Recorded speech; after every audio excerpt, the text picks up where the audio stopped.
இயேசு கிறிஸ்துவின் நாமத்தினாலே உங்கள் யாவரையும் நான் வாழ்த்துகிறேன்.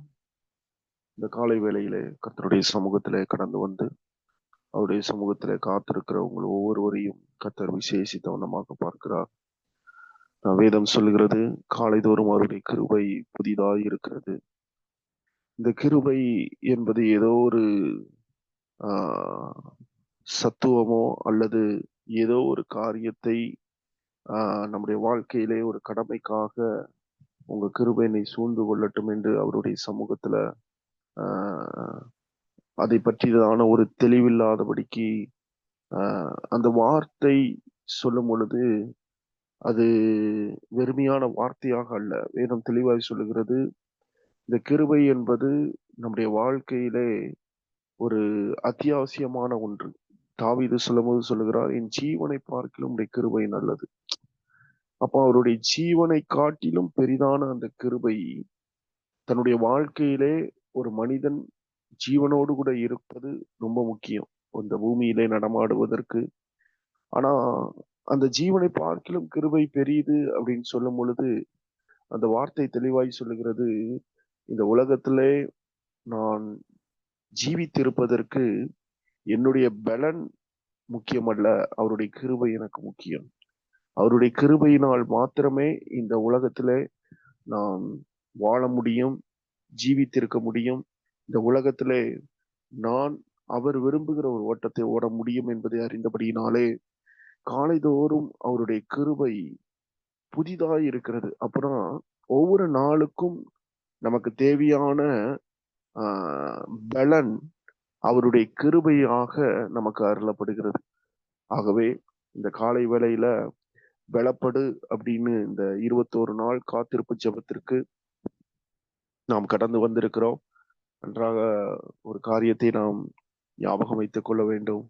அவருடைய கிருபை உங்கள் ஒவ்வொருவர் மீதும் அபரிவிதமாக இந்த நாட்களிலே கர்த்தர் கொடுத்து உங்களை ஆசீர்வதிப்பாராக. ஏன்னா நீங்க ஒவ்வொரு நாளும் அவருடைய வார்த்தை என்ற சத்துவத்திலும் அவருக்குள்ளேயும் நீங்கள் பலப்பட்டு கொண்டிருக்கிறபடியினால் நான் நம்புகிறேன், இந்த 21 நாள் முடியும் பொழுது நீங்கள் சாதாரணமாக அல்ல, அல்லது இதுக்கு முன்பதாக இருந்தபடி அல்ல, உங்களுடைய ஒவ்வொரு வாழ்க்கையின் ஒவ்வொரு நிலைகளிலும் ஒரு மாற்றத்தை நீங்க பார்ப்பீங்க. உங்களுடைய வாழ்க்கையின் ஒவ்வொரு நிலைகளிலும் நீங்க அநேக வித்தியாசத்தை காண்பீங்க.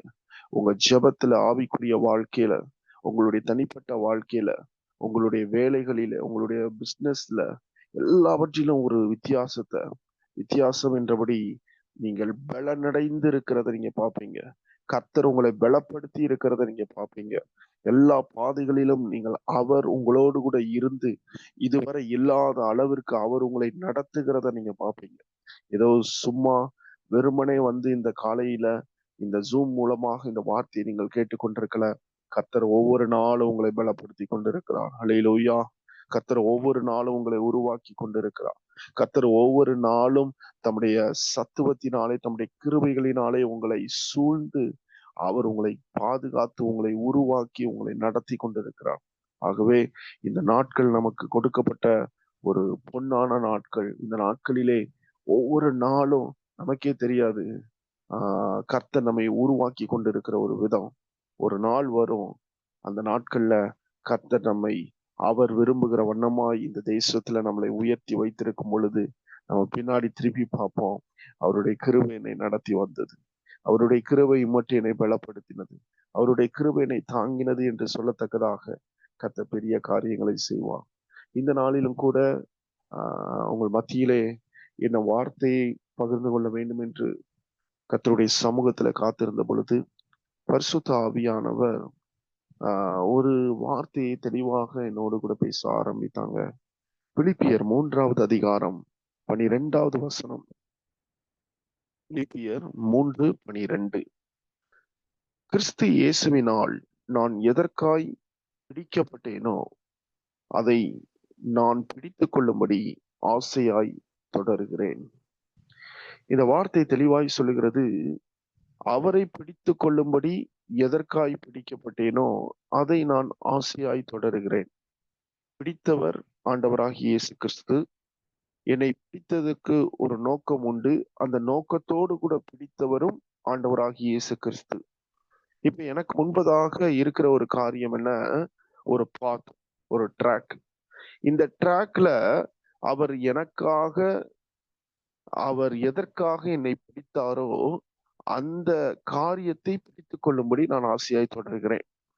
இந்த ஆசையாய் தொடர்கிறவர்களுடைய மனதிலே இருக்க வேண்டிய ஒரு முக்கியமான காரியம், நம்மை பிடித்தவர் யார் என்பதை நன்றாக புரிந்து கொள்ள வேண்டும். ஏதோ மனிதன் நம்மை பிடிக்கவில்லை, ஏதோ நாம் சுயமாக ஒரு காரியத்துல பயணிக்கவில்லை. நான் இந்த இயேசு கிறிஸ்துவை நான் பின்பற்றுகிறேன், அவர் இந்த மதத்தை சார்ந்தவன் என்பதினாலே சில கடமையாக சில காரியங்களை செய்ய வேண்டும் என்று வேதம் நமக்கு வற்புறுத்தவும் இல்லை. இந்த வேதம் தெளிவாய் சொல்கிறது, அவர் என்னை பிடித்திருக்கிறார் ஒரு நோக்கத்தோடு.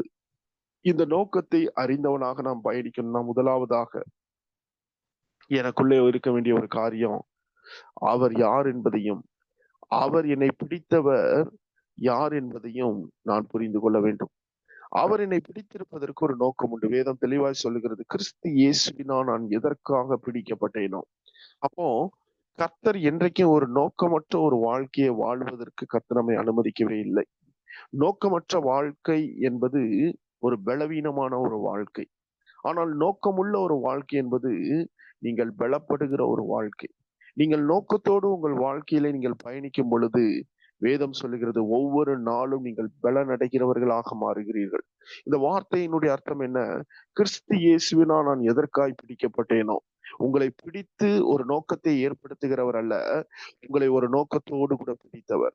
இந்த வார்த்தை தெளிவாக சொல்லும் பொழுது, கிறிஸ்து இயேசுவினால் நான் எதற்காக பிடிக்கப்பட்டேனோ அதை நான் பிடித்துக் கொள்ளும்படி ஆசையாய் தொடருகிறேன். இந்த வார்த்தைய அவர் பவுல் எழுதும் பொழுது அதை பிடித்துக் கொள்ளும்படி நான் தொடருகிறேன் என்று எழுதலாம். ஆனா நான் எதற்காக பிடிக்கப்பட்டேனோ அப்படிங்கும் பொழுது, பிடிக்கப்பட்டதனுடைய நோக்கத்தை நான் அறிந்தாலும் அந்த நோக்கத்தை நிறைவேற்ற அல்லது அந்த நோக்கத்தை நோக்கி என்னுடைய பாதையிலே நான் விரும்புகிற அநேக காரியங்கள் எனக்கு காத்திருப்பதில்லை. இதான் அந்த வார்த்தை சொல்லுகிறது, ஆசையாய் தொடருகிறேன். நீங்க ஆசைப்பட முடியாத அளவிற்கு, நீங்கள் விரும்ப முடியாத அளவுக்கு இந்த பாதையிலே சில காரியங்கள் நமக்கு காத்திருக்கலாம். ஆனா வேதம் சொல்லுகிறது, நான் அவருக்காக, அவரால் எதற்காய் பிடிக்கப்பட்டேனோ.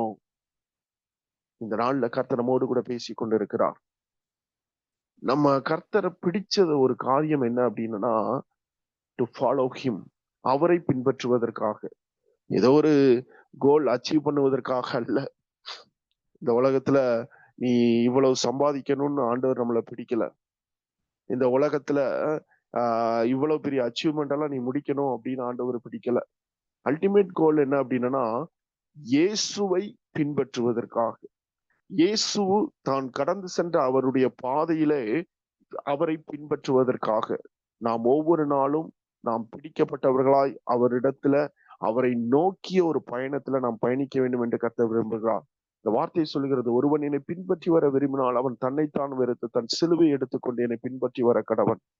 அப்போ இந்த பாதை நமக்கு காண்பித்து கொடுக்கிற ஒரு காரியம் என்ன அப்படின்னா, அவரை நோக்கிய பயணம் என்பது ஏதோ சாதாரணமான ஒரு பயணம் அல்ல. இந்த பயணத்துல அநேக சவால்கள், அநேக காரியங்கள் நமக்கு காத்திருக்கிறது. ஆனாலும் இந்த பாதையிலே ஆசையாய் தொடர்கிறவர்களாக அவரை நாம் பின்தொடர்கிறோமா, ரொம்ப முக்கியம். சில நேரங்கள்ல சில காரியங்களை இழந்தவர்களாக அல்லது சில காரியங்கள்ல விரக்தியாய் இருக்கிறவர்களாக அவரை பின்தொடர்வதற்கு சில பாதைகள்ல நாம் பயணிக்க வேண்டியது இருக்கும்.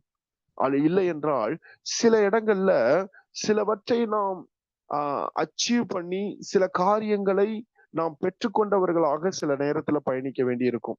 அதான் இந்த வார்த்தை சொல்லுகிறது, 13வது வசனத்துல அவர் சொல்லுகிறார், அதை பிடித்து கொண்டேன் என்று நான் எண்ணுகிறது இல்லை. ஏன் இந்த வார்த்தை எழுதுகிறார் அப்படின்னா, பவுல் இயேசு கிறிஸ்து அவரை பிடித்த பொழுது, அவரை இந்த ஊழியத்திலே தெரிந்து கொண்ட பொழுது, அவர் பயணித்த ஒவ்வொரு பாதைகளிலும் கர்த்தருக்காய் பலமாய் அநேக இடங்களிலே பயன்படுத்தப்படுகிறார்.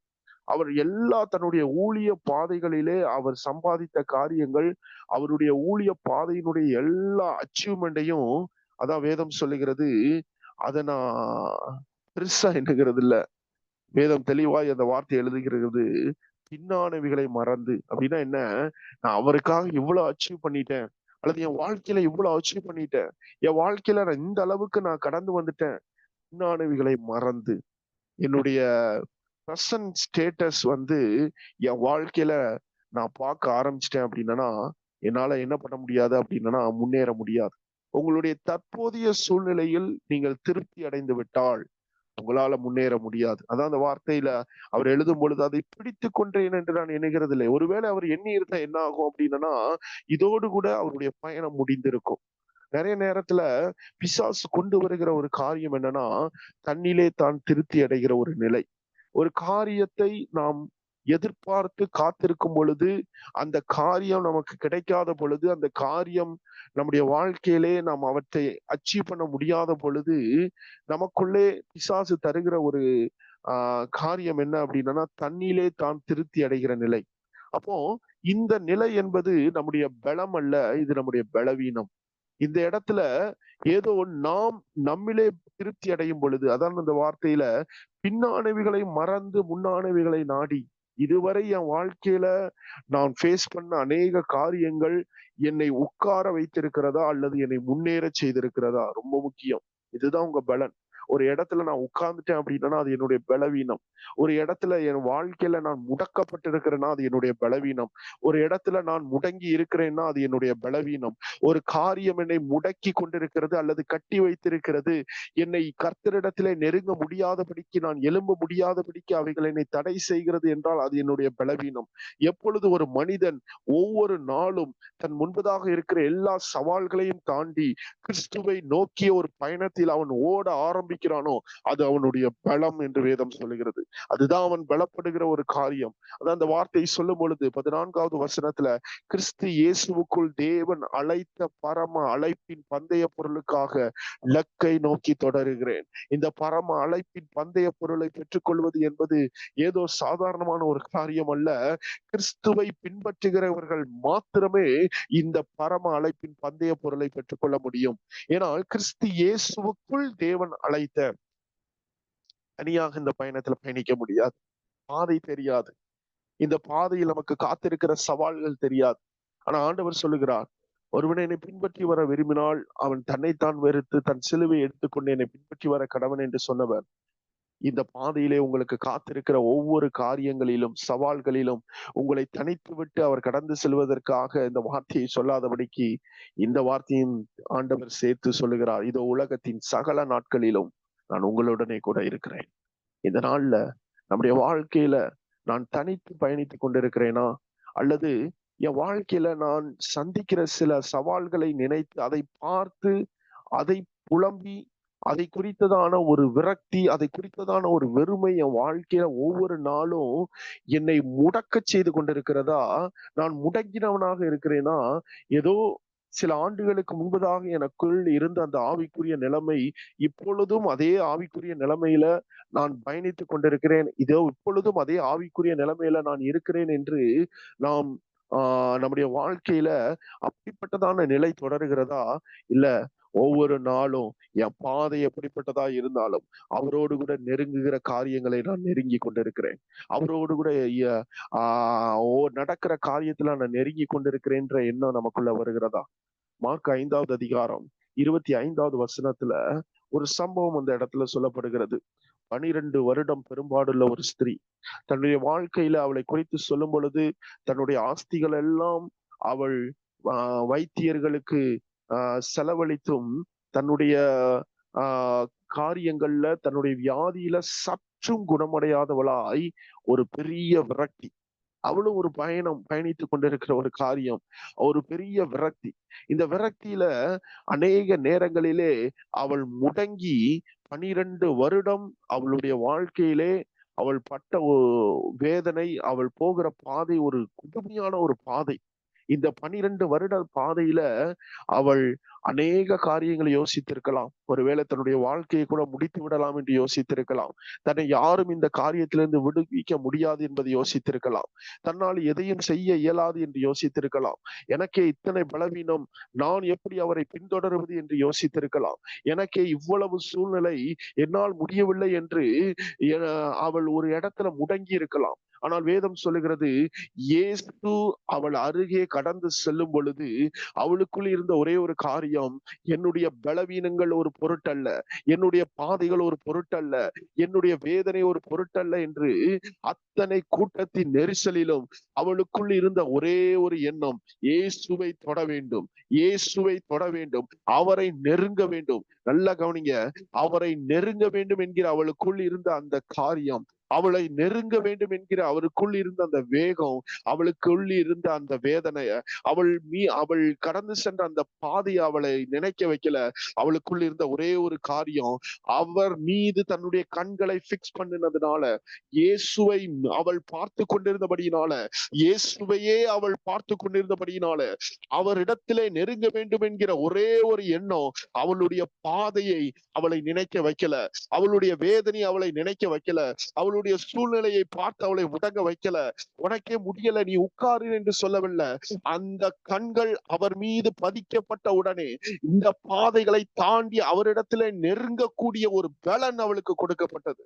இந்த காலை வேளையில கர்த்தர் சொல்லுகிற காரியம் அதுதான். உங்களை முடக்கக்கூடிய காரியங்கள் உங்களை சுற்றி அநேகமாய் நின்று கொண்டிருக்கிற போதிலும், உங்கள் கண்கள் அவர் மீது பதிக்கப்படும் பொழுது, உங்கள் கண்கள் அவரை பார்க்கும் பொழுது, அவரிடத்திலே ஒவ்வொரு நாளும் நீங்கள் நெருங்க நெருங்க நெருங்க, நீங்கள் கடந்து செல்லுகிற இந்த பாதைகள் உங்களை முடக்காது. நீங்கள் கடந்து செல்லுகிற பாதைகளிலே உங்களுக்கு காத்திருக்கிற சவால்கள், அல்லது நீங்கள் சந்தித்துக் கொண்டிருக்கிற சில பலவீனங்கள், நீங்கள் சந்தித்துக் கொண்டிருக்கிற சில காரியங்கள், நீங்கள் படுகிற சில பிரயாசங்கள், சில வேதனைகள் உங்களை முடக்காதபடிக்கு கிறிஸ்து இயேசுவின் மீது நீங்கள் வைத்திருக்கிற அந்த அந்த காரியம், அவரை பற்றி கொள்ள வேண்டும், அவரை பிடிக்க வேண்டும், அவரிடத்தில் நெருங்க வேண்டும் என்று நீங்கள் அவரை பார்க்கும் பொழுது, அவரிடத்துல உங்களுடைய கண்களை பதித்திருக்கும் பொழுது, இதோ இந்த பாதைகளை தாண்டி பலனடைந்தவர்களாய், எந்த காரியத்தின் நிமித்தம், எந்த சூழ்நிலை நிமித்தம் பலவீனர்களாக, பலனை இழந்தவர்களாக நீங்கள் முடங்கி கிடந்தீர்களோ,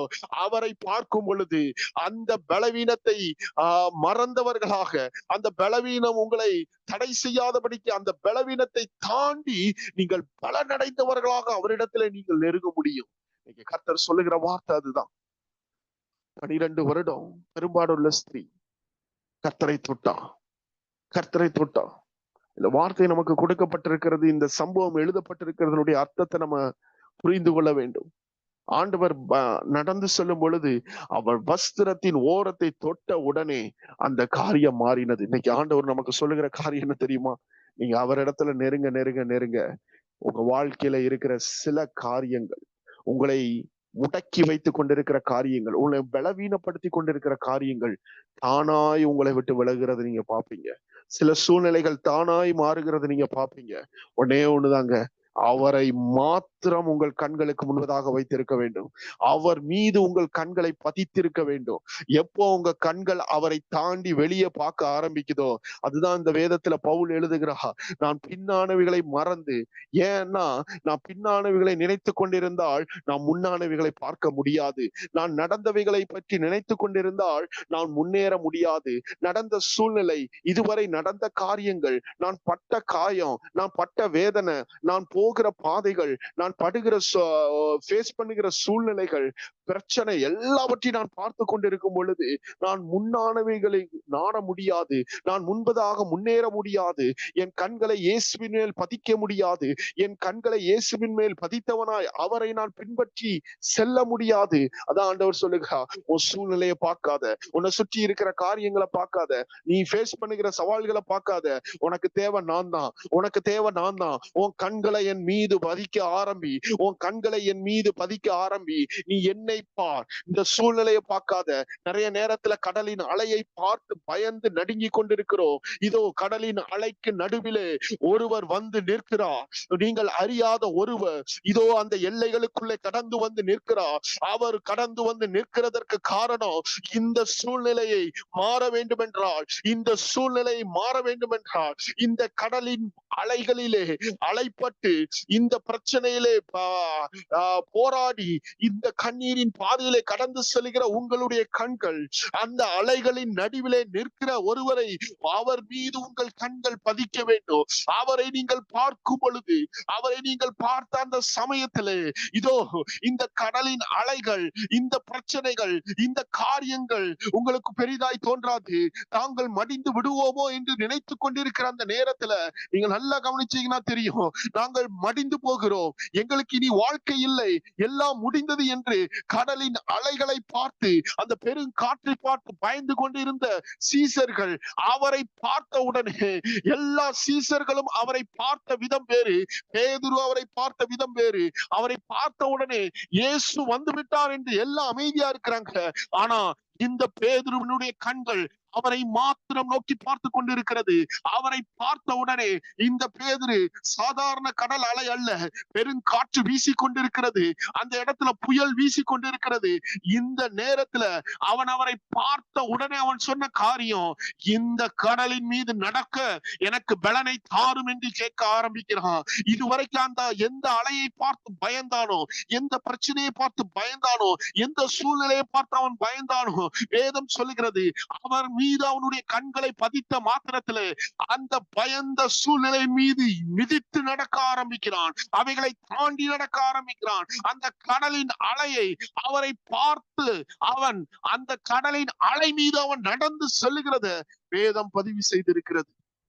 ஆண்டவர் நம்மோடு கூட பேசிக் கொண்டிருக்கிறார். அவர் மீது நம்முடைய கண்களை பதிப்பதற்கு கர்த்தர் நம்மை அழைக்கிறார். அவரை பார்க்கும் பொழுது, அவர் மீது நம்முடைய கண்களை பிக்ஸ் பண்ணும் பொழுது, நம்முடைய சிந்தனை, நம்முடைய மனங்கள் எந்த இடத்திலும் சிதறாது. நம்முடைய பாதைகள் என்னைக்கும் திசை மாறாது.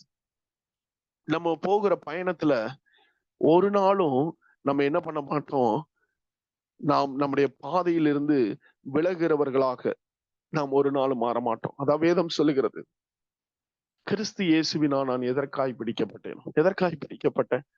அவரை பார்க்க, அவரை பின்பற்ற, அவர் மீது நம்முடைய கண்களை பதிய வைக்க. சூழ்நிலை எல்லாருக்கும் உண்மைதான். இங்க இருக்கிற ஒவ்வொரு இடத்துல நான் கேட்டேன் என்றால், ஒவ்வொருவரும் அநேக காரியங்களை நம்ம இந்த இடத்துல ஷேர் பண்ணுவோம். எனக்கு அந்த பிரச்சனை, எனக்கு இந்த பிரச்சனை. ஒவ்வொருவருக்கும் பிரச்சனைகள் உண்டு. ஒவ்வொருவரும் கடந்து செல்லுகிற சில பாதைகள் உண்டு. ஒவ்வொருவருக்கும் ஒரு கண்ணீரின் பாதைகள் உண்டு. ஆனா வேதம் சொல்லுகிறது, இந்த காலை வேளையில நீங்கள் பலனடைவதற்கான ஒரு வார்த்தையை கர்த்தர் உங்களை பார்த்து சொல்லுகிறார். உங்கள் பலவீனங்களை பார்க்கும் பொழுது நீங்கள் பலனடைய மாட்டீங்க. உங்கள் பலவீனங்களை பார்க்கும் பொழுது உங்களுக்கு வருகிறது விரக்தியும் வேதனையும், உங்களுக்கு வருகிறது அநேக நேரங்களிலே இந்த காரியத்தை குறித்துதான ஒரு மனசோர்வும் உங்கள் மனதை அடைக்க ஆரம்பிக்கும். ஆனா கர்த்தர் சொல்லுகிற ஒரு காரியம், இந்த சூழ்நிலையை பார்க்காத, இந்த பிரச்சனையை பார்க்காத, நீ சந்திக்கிற சவாலை பார்க்காத. நீ பார்க்க வேண்டிய ஒரு காரியம் நான் தான். நீ பார்க்க வேண்டிய ஒரு நபர் நான் தான். நீ என் மேல் உன் கண்களை வைத்து, என் மேல் உன் கண்களை பதித்து, இனி என்னை மாத்திரம் பார்க்கும் பொழுது நீ செல்ல வேண்டிய வழியை நான் உனக்கு காண்பிக்க முடியும். நீ நடக்க வேண்டிய வழியை உனக்கு காண்பிக்க முடியும். ஏன்னா இந்த பாதையில நடக்கணும்னு சொல்லி உன் பாதையை நான் திட்டமிட்டவர் நான் தான். வேதம் அதை தெளிவாய் சொல்லுகிறது. தேவன் நமக்கு செதுக்கின பாதைகள், இந்த செதுக்கின பாதைகளிலே பாதையை செதுக்கினவர் மீது உங்கள் கண்களை வைத்தால் ஒழிய இந்த பாதையின் முடிவில் இருக்கிற பந்தய பொருளை நம்மால் பெற்றுக்கொள்ள முடியாது. இந்த பாதையினுடைய ஒவ்வொரு எல்லைகளிலும் ஒவ்வொரு நூக்கண் காரண இந்த பாதையை விட்டு நீங்கள் வழி விலகும்படி, அல்லது இந்த பாதையிலே நீங்கள் முடங்கும்படி, நீங்கள் நிற்கிற இடத்திலே முடக்கப்பட்டவர்களாய் நீங்கள் உட்காரும்படியாக பிசாசு அநேக போராட்டங்களை, சோதனைகளை, அநேக பாடுகளை உங்களுக்கு முன்பதாக கொண்டு வருகிறார். ஆனா வேதம் சொல்லுகிறது, எப்போ உங்க கண்கள் அவரை பார்க்க ஆரம்பிக்கிறதோ, சில சூழ்நிலைகள் அவைகள் பனி போல மறைகிறத உங்க கண்கள் பார்க்கும். அவர் மீது உங்கள் கண்களை பதித்து வைத்திருக்கும் பொழுது சில சூழ்நிலைகள் பல வருடங்களாக, பல நாட்களாக நீங்கள் பட்ட வேதனைகளுக்கான ஒரு முடிவை கர்த்தர் அருளுகிறத நீங்க பார்க்க முடியும். சில காரியங்கள் தானாக மறைகிறத நீங்க பார்க்க முடியும். நீங்க பண்ண வேண்டிய ஒரே ஒரு காரியம், பலவீனன் என்று சொல்லிட்டு இருக்கிறீங்க, கர்த்தர் உங்களை பலப்படுத்த விரும்புகிறார். எப்படி? அவர் மீது உங்கள் கண்களை வைத்து, அவர் மீது உங்கள் கண்களை வைத்து நீங்கள் பிரயாணப்பட வேண்டும் என்று கர்த்தர் விரும்புகிறார். 3.5 ஆண்டுகள் கிறிஸ்துவோடு கூட பயணித்த இந்த சீசர்கள் அவரை மாத்திரம், அவரோடு கூட இருந்தும் அவரை மாத்திரம் பார்த்து அவரிடத்துல அவரை பின்பற்றுகிறவர்களாக அவர்கள் பயணிக்காததுனால வேதத்துல அநேக இடங்கள்ல நீங்க பார்க்கும் பொழுது அவர்கள் சில விசுவாச பரீட்சையில சில பாதைகள் அவர்களால நிற்க கூடாமல் போயிற்று. அவரோடு கூட இருந்தவர்கள் தான், ஆனால் அவர் மீது தங்கள் கண்களை அவர்கள் பதிக்காம போனார்கள். அவரோடு கூட இருந்தவர்கள் தான் சில நேரங்களிலே சூழ்நிலைகளை பார்த்தவர்களாக அநேக இடங்களிலே அவர்கள் வேதனையின் மிகுதியிலே அவர்கள் பயத்தின் மிகுதியிலும் அவர்கள் அலற ஆரம்பித்தார்கள். ஆனால் ஒரு காலம் வந்தது, கிறிஸ்து இயேசுவினால் பிடிக்கப்பட்ட இவர்கள் அவரை பின்பற்றுவதுதான் தங்களுடைய இலக்கு என்பதையும், அவர் மீது தங்களுடைய கண்களை பதிய வைக்க வேண்டும் என்கிற ஒரு காரியம் அவர்களுக்கு என்றைக்கு அது புலப்பட்டதோ, என்றைக்கு அந்த ஒரு தெளிவு அவர்களுக்குள்ளே ஏற்பட்டதோ, வேதம் சொல்லுகிறது, அவர்களுக்கு முன்பதாக இருக்கிற இலக்கை விட்டு ஒரு நாளும் அவர்கள் தங்களுடைய இலக்கை மாற்றவும் இல்லை, அந்த இடத்தில் அவர்கள் முடங்கவும் இல்லை. ஒரு நாள் பரிசுத்த ஆவியானவர் அவர்கள் மீது அருளப்பட்ட உடனே அந்த நாளில் இருந்து அவர்களுடைய கண்கள் இயேசுவை நோக்கி பார்க்க ஆரம்பித்தது. இயேசுவை அவர்கள் கண்கள் முன்பதாக நிறுத்த ஆரம்பித்தார்கள். இயேசுவுக்கு முன்பதாக அவர்கள் தங்களுடைய ஓட்டத்தை நியமிக்க ஆரம்பித்தார்கள். தங்களுக்கு முன்பதாக செல்கிற அவரை பின்பற்ற ஆரம்பித்தார்கள். அவரையே பார்க்க ஆரம்பித்தார்கள். அவரையே பார்க்க ஆரம்பித்தார்கள். அவர்கள் கண்கள் எங்கேயும் பெசகவில்லை. வேதம் சொல்லுகிறது, கிறிஸ்து இயேசுவினால் அவர்கள் பிடிக்கப்பட்டதனுடைய நோக்கத்தை நிறைவேற்றினவர்களாக, வரலாற்றிலே பொன் எழுத்துகளால் பொறிக்கப்படக்கூடிய அளவிற்கு தங்கள் வாழ்க்கையிலே சரித்திர நாயகர்களாக அவர்கள் மாறி சரித்திரங்களை படைத்து தங்கள் ஜீவனை கொடுத்தார்கள் என்று வேதம் சொல்லுகிறது. அவர் மீது உங்க கண்களை வச்சிருங்க, உங்க மேல வச்சிருக்கிற சித்தத்தை அவர் நிறைவேற்றிடுவார். அவர் மீது உங்க கண்களை வச்சிருங்க, அவரையே பாருங்க, அவரையே பார்த்து உங்க வாழ்க்கையில பயணிங்க. சில நேரத்துல சில சூழ்நிலைகள் அவரை பார்க்க முடியாதபடிக்கு உங்களை திசை திருப்போம். இல்ல அவரை மட்டும் பாருங்க. எந்த சூழ்நிலையிலும் எந்த நிலையிலும் அவரை நான் பின்பற்றுவேன். அந்த வார்த்தை, அந்த ஒரு திட தீர்மானம் ஒவ்வொரு நாளும் நீங்கள் பலப்படுவதற்கு, அவருக்குள்ளே நீங்கள் நிலை நிற்பதற்கு, அவருக்குள்ளே நீங்கள் பலனடைந்தவர்களாய் பயணிப்பதற்கு அது ஏதுவாக இருக்கும். இந்த நாள்ல இருக்கிற இடத்துல அப்படியே கண்களை மூடி ஆண்டவராக இயேசு கிறிஸ்துவை நம்ம நோக்கி பார்ப்போமா? இந்த நாள்ல ஆண்டவர் தெளிவாய் நம்மோடு கூட பேசி இருக்கிறாங்க. கிறிஸ்து இயேசுவினால் நான் எதற்காக பிடிக்கப்பட்டேனோ அதை நான் பிடித்துக் கொள்ளும்படி ஆசையாய் தொடருகிறேன். நிறைய நேரத்துல எனக்கு மட்டும் ஏன் இந்த பிரச்சனை தான் நான் கேட்டிருக்கேன் ஆண்டவரே, நான் ஆசையா தொடரல. நிறைய நேரத்துல எனக்கு மட்டும் ஏன் இந்த பாதன்னு சொல்லி புலம்பி இருக்கிறேன், நான் ஆசையாய் தொடரல. நிறைய நேரங்கள்ல இந்த பாதையினுடைய விரக்தி உங்க சமூகத்துல வருகிறத கூட என்னை தடை பண்ணி இருக்கிறது, நான் ஆசையாய் தொடர நான் தவறிவிட்டேன். நிறைய நேரங்கள்ல இந்த பாதையினுடைய காரியங்கள் என் வாழ்க்கையில உங்க சமூகத்துல இதற்கு முன்பதாக நான் காத்திருந்த நாட்களை கூட அது முடக்கி விட்டது. நான் ஆசையாய் தொடரல. சில நேரங்கள்ல கடமைக்காக தொடருகிறேன், சில நேரங்கள்ல சில வழி இல்லாம நான் தொடருகிறேன், சில நேரங்கள்ல நான் மற்ற இடத்துல சென்று வெறுமையாய் திரும்பினதினாலே வேறு வழி இல்லாதபடிக்கு நான் தொடருகிறேன். இப்படிப்பட்ட பாதையில இப்படிப்பட்ட மனநிலையோடு கூட இந்த வார்த்தையை நீங்கள் கேட்டுக்கொண்டிருக்கலாம். இன்னைக்கு கர்த்தர் இடத்துல சொல்லுங்க, அப்பா எனக்கு நீங்க வைத்த பாதையில நான் ஆசையாய் தொடர விரும்புகிறேன். இதுதான் என் பலன்னு நான் புரிந்து கொண்டேன். நான் உங்க மேல என் கண்களை வைப்பதுதான் என்னுடைய பலன். உங்களை மேல ஆண்டவரே என் கண்களை பிக்ஸ் பண்ணுகிறது தான் என்னுடைய பலன். கிறிஸ்துவை ஆண்டவரே எனக்கு முன்பதாக நான் வைத்திருக்கிறபடியினால் நான் அசைக்கப்படுவதில்லை என்று தாவீது சொன்னபடி, அப்பா அநேக பரிசுத்தவான்கள் தங்களுடைய வாழ்க்கையில அவர்கள் கடந்து சென்ற பாதைகள்ல அநேக உபத்திரவங்கள், பிரச்சனைகள், பாடுகள் எல்லாவற்றின் மத்தியிலும் கிறிஸ்துவை தங்களுக்கு முன்பதாக வைத்தபடியினாலே அந்த பாதைகள் அவர்கள் மீது பலன் கொள்ளல, இவர்கள் பலனடைந்தவர்களாய் அந்த பாதையை விட்டு கடந்து சென்றார்கள். இதுதான் சரித்திரம், இதுதான் வரலாறு எங்களுக்கு கற்றுக் கொடுக்கிற காரியம், இதுதான் வேதம் எங்களுக்கு சொல்லிக் கொடுக்கிற ஒரு உண்மை. இந்த நாளிலே உம்மீது எங்கள் கண்களை பதியத்தக்கதாக, உம்மீது எங்கள் கண்களை ஆண்டவரை பதித்து வைத்து எங்கள் பாதையிலே பயணிக்க எங்களுக்கு கிருபை தாரும் என்று சொல்லுவோமா? எஸ், ஆண்டவரை பார்த்து நம்ம சொல்ல போகிறோம். Thank you Jesus. இயேசுவை நம்புவேன், நாளெல்லாம் நான் பின்பற்றுவேன். என்னை அவரிடம் ஒப்படைத்தேன். வெட்கப்பட்டு போக மாட்டேன். மறுபடியும் இயேசுவை நம்புவேன். நாளெல்லாம் நான் பின்பற்றுவேன். என்னை அவரிடம் ஒப்படைத்தேன். வெட்கப்பட்டு போக மாட்டேன். என்னை அவரிடம் ஒப்படைத்தேன். வெட்கப்பட்டு போக மாட்டேன். ஒரு சிலர் உங்க மனசுல நீங்க நினைத்து கொண்டு இருக்கிற காரியங்கள், என் வாழ்க்கை இப்படியே போய் ஆண்டவரே நிறைய இடத்துல நான் வெட்கப்பட்டு போய் விடுவேனோ, நான் இப்படியே போய் என் வாழ்க்கையில அநேகருக்கு முன்பதாக ஒரு அவமானத்தின் சின்னமாக ஆண்டவரே நான் நின்று விடுவேனோ நினைத்து கொண்டிருக்கிறீங்க. இன்னைக்கு கர்த்தர் சொல்லுகிறார், இல்ல மகளே, நீ வெட்கப்பட மாட்ட. நீ வெட்கப்பட மாட்ட. உன் பாதையில நீ என்னை பின்தொடரும் பொழுது சிலவற்றை இழந்தது போல தெரியலாம். ஆனா நான் உனக்கு வைத்ததை ஒரு நாளும் நீ இழக்க மாட்ட. உனக்கு மீது வைத்த நோக்கத்தை ஒரு நாளும் நீ இழக்க மாட்ட. உன்னை நான் பிடித்ததனுடைய நோக்கத்தை ஒரு நாளும் இழக்க மாட்ட. உன் பாதை உன் மீது பலன் கொள்ளாது. அந்த பாதையில நீ கடந்து செல்லுகிற பாதையில நீ பார்க்கிற காரியங்கள் மீது பலனடைந்தவனாய் அதை தாண்டி நீ கடந்து செல்லுகிறது நீ வருகிற நாட்கள்ல நீ பார்ப்ப. அன்பின் ஆண்டவரே, இந்த நாட்கள்ல ஆண்டவரே நீர் எங்களோடு கூட பேசின அந்த அருமையான வார்த்தைகளுக்காய் நன்றி செலுத்துகிறோம். உங்க கரத்துல எங்களை ஒவ்வொருவரையும் ஒப்பு கொடுக்கிறோம். பரிசுத்த ஆவியானவர் தொடர்ந்து எங்களோடு கூட ஆண்டவரே பேசுங்க, எங்களை பலப்படுத்துங்க. நீ வருகிற ஒவ்வொரு நாட்களும் ஆண்டவரே உடைய வார்த்தைகள் இன்னும் எங்களை உருவாக்கட்டும். ஆண்டவரே வார்த்தையின் என்ற சத்துவத்துல கர்த்தர் எங்களை பலனடைய செய்யுங்க, ஆசீர்வதிங்க. இயேசு கிறிஸ்துவின் மூலம் ஜெபிக்கிறோம் எங்கள் ஜீவனுள்ள நல்ல பிதாவே, ஆமேன்.